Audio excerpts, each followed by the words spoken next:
15 दिवसा अगोदर वक्फ बोर्डनी मुसलमान समाजामध्ये एक माहिती पसरवली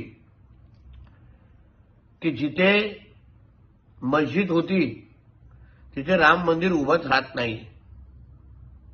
आता 15 दिवसा अगोदर पसरवलेली ही माहिती तशीची तशी गेल्या 2 दिवसापासून संजय राजाराम राऊत सांगतोय। ह्याचा काय अर्थ लावायचा?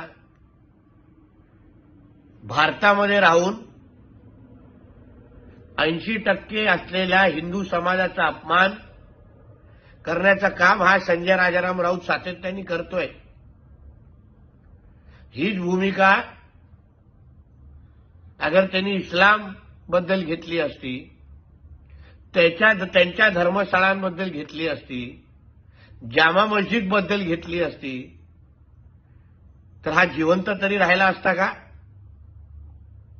म्हणून अशा पद्धतीने अगर कोण आमच्या हिंदू समाजाचा अपमान करत असेल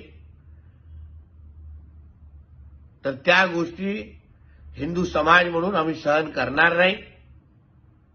महाराष्ट्र सरकारला मी विनंती करीन, ह्याला दिलेलं संरक्षण काढून टाका आणि समस्त हिंदू समाजाच्या हवाले ह्याला करा, जेणेकरून परत कोणीही हिंदू समाजाचा असा अपमान करण्याची हिंमत पण करणार नाही, विचार पण करणार नाही, एवढी खात्री आमचा समाज नक्की पद्धतीने घेईल।